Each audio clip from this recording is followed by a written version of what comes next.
자, 오늘 우리가 함께 봉독한 말씀 통해서요, 우리 지난 시간에 이어서 이 사사 또 기드온과 그의 용사들에 관한 말씀 살펴보겠는데요.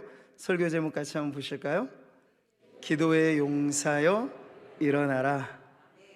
일어나시는, 오늘 다시 한번 우리 안에 움츠렸던 그 모든 것들이 일으켜지는 그런 은혜의 밤 되기를 바랍니다. 요즘에 날씨가 좀 좁죠. 저만 더 더운 건가요? 좀 땀이 많이 나는데 중간에 오늘 이게 모임이 많아가지고 가가지고 이렇게 옷 갈아입을 새가 없어가지고 그냥 입고 있는 옷 그대로 있습니다. 혹여 조금 그렇게 보이더라도 양해해 주시고, 제가 이게 펄펄 뛸 수 있도록 운동화를 지금 신고 있어요. 그것도 좀 이해해 주시고. 자, 우리 오늘 이 말씀은요, 전쟁 같은 세상을 살아가는 성도들에게 성경의 병법을 가르쳐주는 이 말씀이죠. 국가 간에도 전쟁이고, 기업 간에도, 종족 간, 종교 간, 하다못해 이 전쟁이란 말이 어디에도 붙냐면 사랑도 전쟁 같아요. 그리고 입시 전쟁, 취업 전쟁, 이 모든 게 치열한 경쟁, 남을 딛고 아니면 남을 죽이고 올라가야 내가 산다, 이런 어떤 적자 생존, 정글의 법칙, 이 모든 것들이 다 이 전쟁 같은 세상을 표현하는 말들이죠. 성도들은 사실 그 세상 속에 한 주간 살아오신 거예요. 근데 우리는 거기에 더해서 세상 사람들은 알지 못하는 새 끌려 들어가는, 이미 시작부터 지고 들어가는 싸움이 있죠. 믿지 않는 사람들은 그게 뭡니까? 영적 전쟁이야.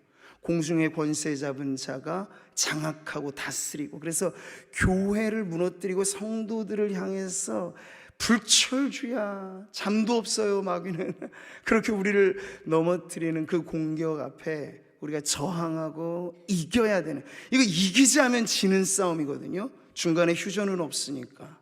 근데 그 싸움까지를 우리가 감당하고 있으니, 이 전쟁은 내가 인식하지 않는다고 없는 게 아니에요. 그건 모르는 새 넘어가는 거예요. 그러니까 알아야 되죠. 그래서 제가 요즘에 손자의 병법을 좀 계속 이렇게 살펴보고 있는데요, 동서를 막론하고 이 엄청난 이 병법서가 지금도 인생의 전략서로도 이렇게 잘 읽혀지고 있죠. 근데 첫 장을 열어보면 가장 중요한 한자가 나와요. 계획할 계자가 나옵니다. 이 전쟁이라고 하는 건 정말 중차대한 일이다. 나라가 흥하기도 하고 망하기도 하는 일이다. 그러니까 전쟁을 가벼이 생각해서는 안 된다. 그러니 방비하고 계획해야 된다 함으로써 이 손자병법의 그 많은 이 내용들이 그 이에 줄을 잇는 것이죠. 그러니 적을 알고 나를 아는 것도 그 계획의 한 부분이 되는 것입니다. 모르면 모르는 새에 져버리는 것이 이 싸움의 특징이기 때문에 그렇죠. 그러니까 우리가 용기가 있는 장수를 용장이라고 부릅니다. 근데 용기만 있다고 해서 다 되는 건 아니에요. 그 용기는 그냥 헛새만 부리는 이 만용하고는 또 다른 것이죠. 그래서 전쟁터에는요, 지략가들이 필요해요. 아주 이 삼국지를 보면 장비는 아주 용맹무쌍한 용장의 모습이죠. 근데 유비를 보세요. 얼마나 지혜롭게 그 모든 판세를 읽고 그렇게 헤쳐가는가. 그런 지혜로운 장수도 필요하다는 거예요. 성경도 우리들에게 이 영적 싸움에, 그리고 일반에 통용되어지는 이 모든 것에 전쟁의 병법이라고 하는 게 얼마나 중요한가 하는 것을 알려주고 있어요. 잠언서를 한번 현대일의 성경 번역으로 읽어보면 이렇죠. 같이 봅니다. 계획을 세우기에 앞서 먼저 다른 사람의 조언을 듣고, 전쟁하기에 앞서 먼저 지혜로운 전략가들의 지도를 받아라. 아멘. 자, 이 지혜로운 전략, 이게 영적 전쟁에서도 필요한 원칙이라고 하는 거예요. 그냥 무대뽀로 해가지고 나가지고 내가 어떻게, 내 한 몸이 이 마귀의 그 전 진영을 어떻게 감당할 수 있겠습니까? 근데 염려하지 마십시오. 하나님의 전쟁에 나 혼자 부름받은 게 아니고, 하나님은 교회를 하나님의 군대로 부르셔서 이 싸움터에서 승리를 이루시는 분인 줄 믿으시기 바랍니다. 근데 이 지혜로운 전략 중에 가장 지혜로운 전략은 하나님의 지혜이죠. 그러니까 오늘 성경에 나와 있는 성경의 병법은 다름 아닌 우리 하나님께서 어떻게 군사를 부리시고 어떻게 아주 지략을 갖고 이 싸움을 이렇게 헤쳐가게 하시는가 하는 걸 보여주는데, 바로 이 사사 기드온과 그와 함께한 300인의 용사 이야기가 바로 그 내용을 보여주고 있습니다. 우리 동양에서는 이 장기를 아주 재미있는 게임으로 하죠. 이게 서양에는 똑같이 체스라는 게임이 있어요. 근데 이게 결국은 작은 판 안에서 이 축소된 전쟁을 보여주는 그런 게임이라고 할 수 있어요. 요즘에 젊은이들은 뭐 그걸 하나의 전략 시뮬레이션 게임으로 막 그걸 하잖아요. 그래서 어떻게 하면 요 고지를 우리가 이 쟁탈하고 막 이런 것들을 한단 말이에요. 근데 이 옛날 아주 고전적인 장기의 방식으로 우리가 전쟁을 생각한다면 제일 중요한 게 뭐겠어요? 왕을 지키기 위해서 이 앞에 서 있는 쪼리며 뭐 차며 포며 요 말들을 어떻게 배치시키고 어떻게 이동시키느냐에 바로 그 행마법이 제일 중요한 부분이죠. 자, 그런데 이런 부분에 있어서 우리가 이 고대나 현대나 마찬가지로 전쟁에 있어서 중요한 건 군사를 부리는 능력이라, 바로 용병술이라 하는 것을 알게 돼요. 뭐 아무리 요즘에는 현대전이라고 해서 막강한 무기들을 막 갖고 있잖아요. 근데 보세요, 우크라이나 전쟁, 이스라엘 하마스 전쟁, 아무리 최첨단의 무기가 동원돼도 결국은 군사 간의 군사 작전에 있어서는 사람을 배제시킨 채로 이 전쟁이 완결되는 것은 불가능하다. 이걸 지금 보여주고 있죠. 영적 전쟁에서도 여러분 이런 부분은 그대로 통하는 부분이 있어요. 하나님의 군사로 부름받은 교회와 성도들을 하나님께서는 기가 막힌 용병수를 가지고 적재적소에 이렇게 배치를 시키시면서 이 마귀의 진영을 공격하고 그 빼앗겼던 것들을 되찾게 하시는 그러한 일들을 나타내 주시는 거죠. 이것이 소위 성경병법이라, 하나님의 용병술이라 라고 말할 수 있는 거죠. 자, 우리가 지난 시간 보았잖아요.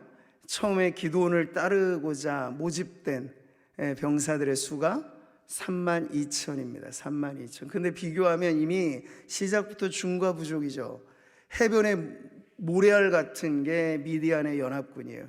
32,000이 아무리 많아 보여도 해변의 모래알과 같은 이 적군에 비교하면 아무것도 아닌 것이죠. 자, 그런데 우리 생각에는 하나님께서 기드온을 좀 다그치실 것 같은데, 야 기드온아, 너 이것밖에 안 되니? 어서 빨리 더 노력을 해서 사람들을 더 불러 모아야지. 이것 가지고는 지금 바위로 계란치기가 아니고 계란으로 바위치기야. 뭐 이렇게 지금 다그치실 것 같은데, 하나님은요, 여기서부터가 이제 갈려지는 거야. 손자의 병법도 적을 이기려면 적군보다 10배는 많은 군사가 있으면 도전해 볼 만하다, 이렇게 얘기를 해요. 수적인 이 우열이 매우 중요한 문제인데, 하나님이 성경의 병법으로 보여주시는 그 용병술은요, 더하기 방식이 아니라 빼기 방식을 기드온에게 말씀하시는 거예요. 우리 성경 같이 읽어보시죠. 너를 따르는 백성이 너무 많은즉 내가 그들의 손에 미디안 사람을 넘겨주지 아니하리니. 아멘. 사실 비교해 보면 절대로 많은 수가 아닌데, 하나님은 무엇을 기준으로 보냐면 이 적과의 비교도 하나님은 안 하신 거예요. 왜냐하면 우리가 뒷부분에서 아시겠습니다만 하나님이 이루실 일이거든요, 이거. 그러니까 하나님은 사실 홀로 한 분이시지만 하나님을 대적하는 그 대적들이 해변에 모래알같이 많을지라도 하나님이 한번 출정하시면 그 모래알같이 많은 적군들은 단숨에 넘어뜨릴 그러한 문제였기 때문에 그냥 바람으로 후 불면 날아가 버릴 그런 정도의 문제거리였죠. 그러니까 하나님은 미드안과 비교해서 너희가 너무 많다 얘기를 안 하신 거예요. 그러면 뭐죠? 기드온이 보았을 때, 이스라엘 스스로가 보았을 때 이 32,000이라고 하는 수는 자기들이 생각하기엔 참 대견한 수죠. 야, 우리가 그래도 이렇게 목숨을 걸고 싸우려고 이렇게나 많이 모였어. 이건 우리라고 하는 결집력, 우리라고 하는 어떤 그 힘의 능력치를 지금 보여주는 수치인 거예요. 그런 점에서 하나님 너 힘 빼라 그 말씀하시는 거죠. 그 수가 너무 많다. 더해서 해결될 문제가 아니고 이 싸움의 관건은 빼야지만 해결되는 거다. 빼야지만. 자, 하나님의 용병술, 더하기가 아닌 뺄셈의 방식을 보는 거죠. 이건 손자도 모르는 병법이에요. 이건 세상에서는 도무지 통하지 않는 전략이죠. 근데 하나님은 이 전략을 구사하셔서 기막힌 승리를 이루셨다는 점이 우리에겐 중요합니다. 네. 자, 하나님께서 이 승리의 방식을 보여주면서 이 싸움이 수적 우세에 관련된 문제가 근본 아니라고 하는 점을 알려주시는 거예요. 이 비슷한 경우에 사울의 아들 요나단이 그 역시도 홀몸으로 사실은 적진을 뚫고 들어가면서 그가 담대하게 외쳤던 그 선포가 있죠. 우리도 한번 믿음을 가지고 크게 한번 외쳐볼까요? 여호와의 구원은 사람의 많고 적음에 달리지 아니하였느니라. 아멘. 한 번 더. 여호와의 구원은 사람이 많고 적음에 달리지 아니하였느니라. 아멘. 그러니까 어떤 집단이 공룡처럼 커져버리면요, 겉보기에는 무섭죠. 근데 한번 무너지면 스스로 못 일어나는, 그렇게 멸망당할 수밖에 없는 게 크기의 문제입니다. 근데 오늘 얼마나 많은 교회가 겉보기에 커 보이고 겉보기에 대단해 보이고 하는 그런 것에 열중해 있는가를 보면 하나님이 지금 시작부터가 다른 싸움에 우리를 부르셨다 하는 것을 보여주는 거죠. 이번 주 중에 저희가 뜻깊은 자체적인 행사를 가진 게 하나 있어요. 여러분, 지난 우리 성탄 점등식 때 이 앞에 세워져 있었던 Jesus loves you 라고 쓰여져 있는 가스펠 트럭을 보셨죠? 그래서 우리 교회가 이제 전도용으로, 제가 요 매 주마다 우리 전도대원들이랑 막 이곳에도 가고 저곳에도 가서 제가 앞치마 딱 입고 오뎅 이렇게 삶아가지고 지난 어제잖아요. 황상동 가가지고 많은 노인분들, 거기 뭐 장애인분들이 이렇게 만나 이 학교 마치고 나오는 아이들에게도 막 주고 하는데 얼마나 참 기쁘고 즐거운지 몰라요. 근데 그걸 하면서 우리가 전에 쓰던 자그마한 붕어빵 전용 차량을 말이죠, 이웃한 교회 이제 개척해서, 제가 들어보니까 이제 거의 만 2년째 돼가는 교회인데 성도들이 한 10몇 명 정도 모여 조금만 더 분발하면 이제 노회에 정식 가입될 수 있는 그러한 기로에 서 있는 교회라고 해서 우리 장로님들과 전도위원들이 뜻을 합쳐서, 그래 그럼 이거 뭐 팔아서 몇백만 원 더 이득을 보는 게 우리한테는 중요하지 않고 이걸 오히려 깨끗하게 아주 완벽하게 정비를 해가지고, 그리고 한 차 가득 전도할 수 있는 물품 다 실어다가, 게다가 플러스에서 어떤 집사님은 1년치 전도할 물품을 지원해 주겠다 약정까지 하고 해가지고요, 이걸 그 개척교회 저희가 기증하는 기증식을 했다는 거 아니에요. 하나님께서 이런 일들을 기뻐하시리라고 믿습니다. 제가 바라는 건 그것이에요. 하나님 나라의 역사는 대형교회냐 소형교회냐 개척교회냐 거기서 판가름이 나는 것 아니에요. 이미 우리가 만약 거기서 결정이 난다고 믿고 있다면 지금 하나님의 전쟁터에서 지금 매우 불리한 자리에 있다라고 하는, 오히려 반성을 해야 되죠. 하나님의 구원은 그때는 맞고 지금은 틀려요? 아니잖아요. 그때도 사람의 많고 적음에 달리지 않습니다.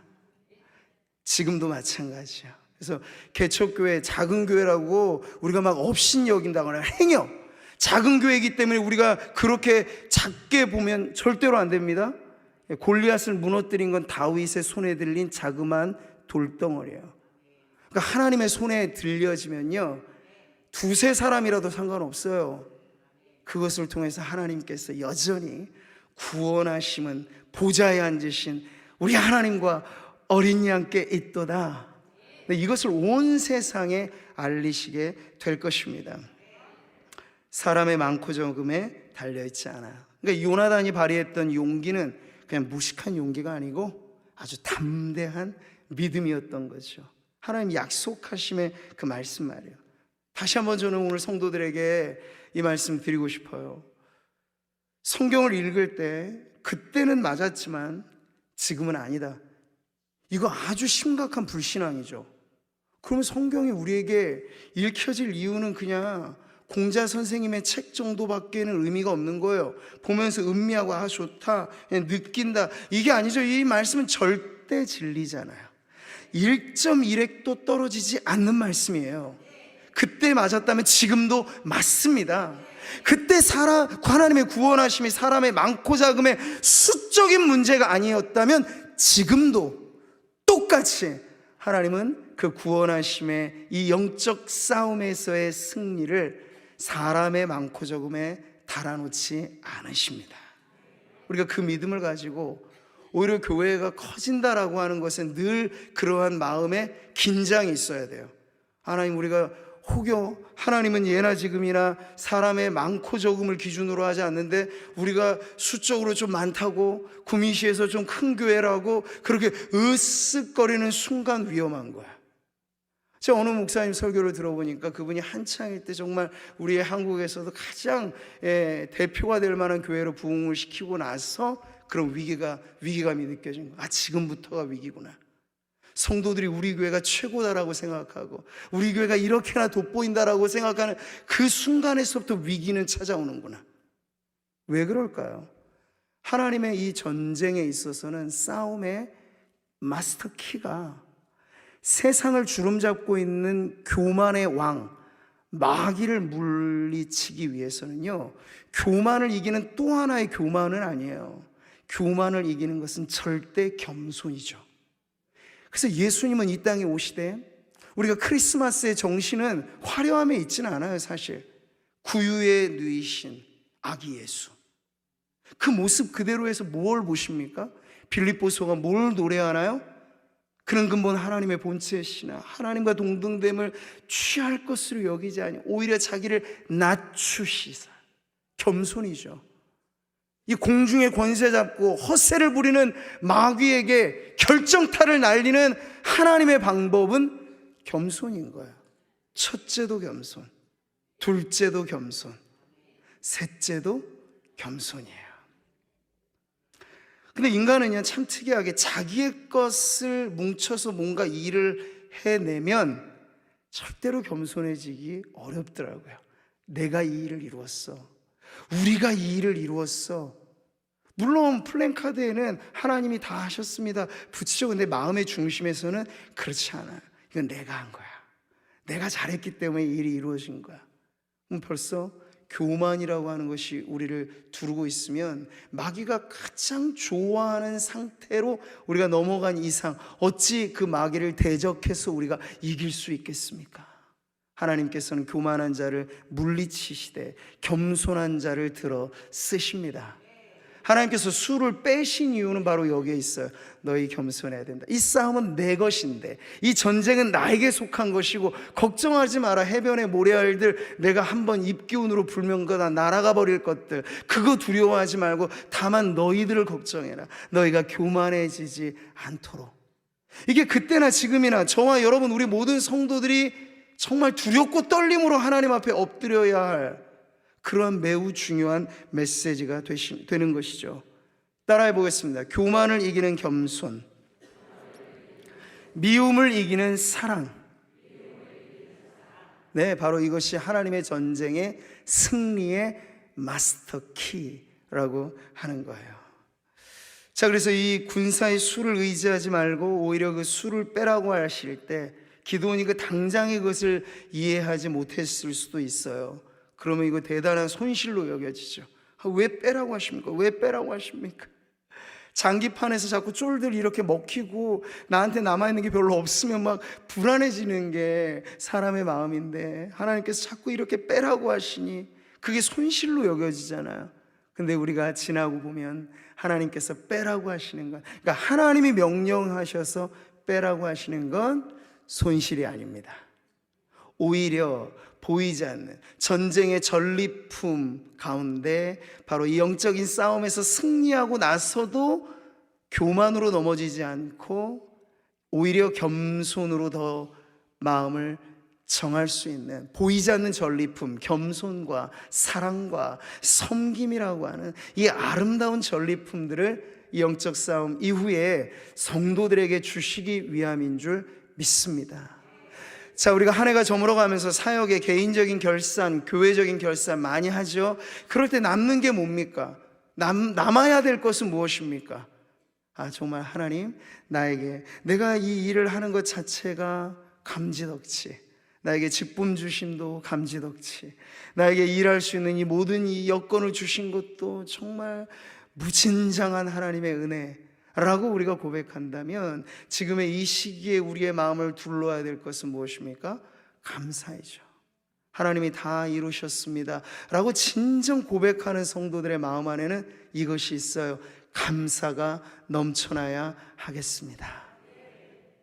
오늘 이 자리에 기도하는 성도님들 마음 안에 바로 우리의 한 해간의 사역을 그 뒤안길에 돌아보면서 모든 것 하나하나에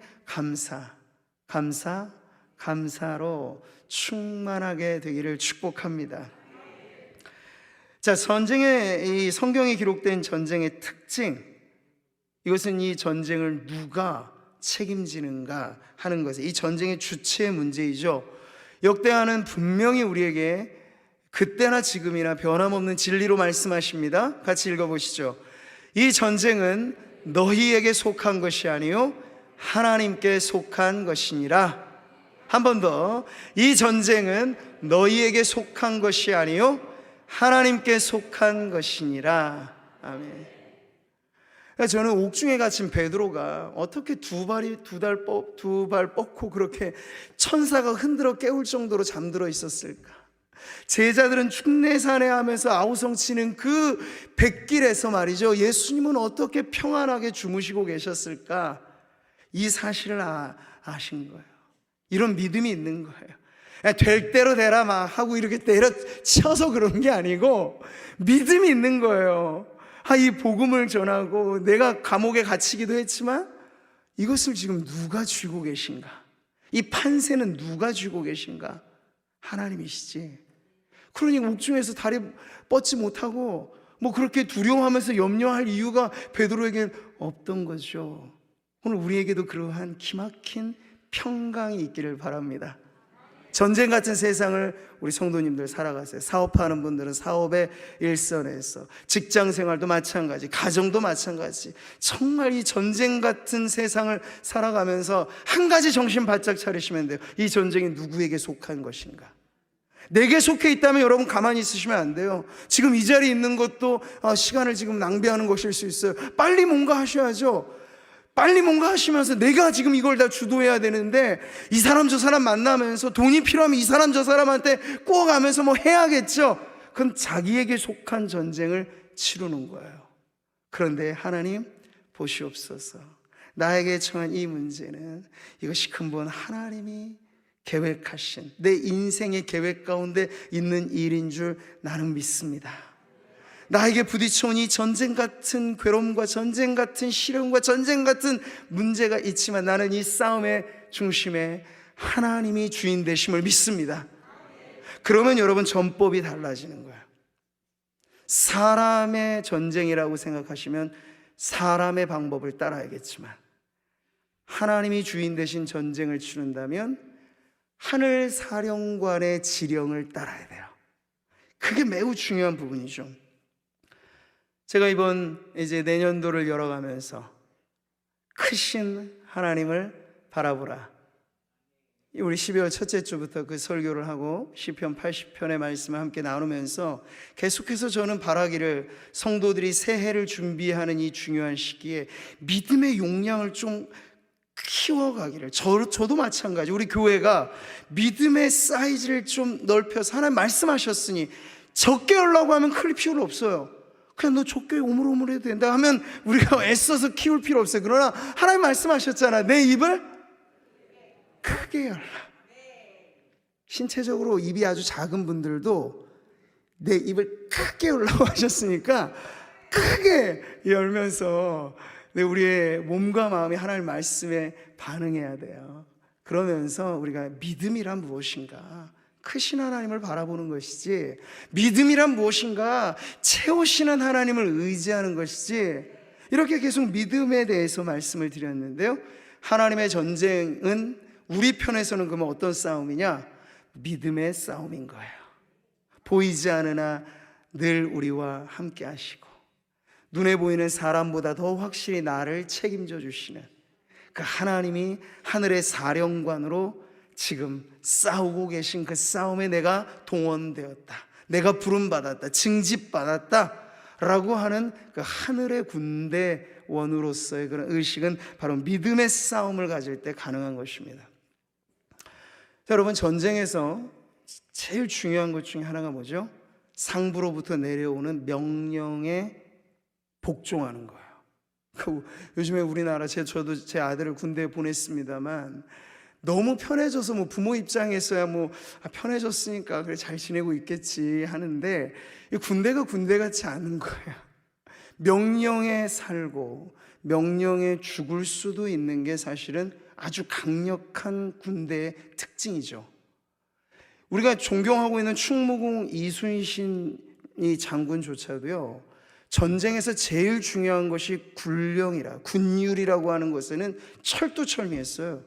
그래서 중요한 전투를 앞두고 도망가다 잡히죠? 사형에 처합니다. 군량을 훔쳤다, 사형에 처합니다. 군대를 흉흉하게 하는 유언비어를 퍼뜨렸다, 사형에 처합니다. 이순신의 난중일기를 읽어보면 바로 그렇게, 어떻게 보면 오늘날의 기준에서 얼마나 무자비해 보이겠습니까? 근데 전쟁에서 이기는 방법은 군대를 하나로 똘똘 뭉치는 기준이 그냥 우리끼리 뭐 좋다, 파티 벌려서 우리 뭐 이렇게 결의를 다지자 이런 게 아니고 군율이라고 하는 게 바로 서야 되는 거예요. 자, 하늘 군대로 우리가 부름받고 하늘의 사령관이 다스리는 이 전쟁에서도 그러면 여러분 중요한 게 있겠죠? 바로 하나님의 말씀이 군율이 돼서 말씀에 살고 말씀에 죽을 수도 있는, 이건 매우 비장한 표현 같기는 하겠습니다만 정말 그렇게 하나님의 말씀. 그래서 저는 이번에 우리가 셋째 주에는 임명식을 하잖아요. 근데 좀 명칭을 우리 장로님들과 함께 나누면서 좀 바꿨어요. 올해부터는 우리 첫째 주가 선교 헌신 작정을 하는데, 이거 그냥 힘들어서 하는 작정이 아니라 우리가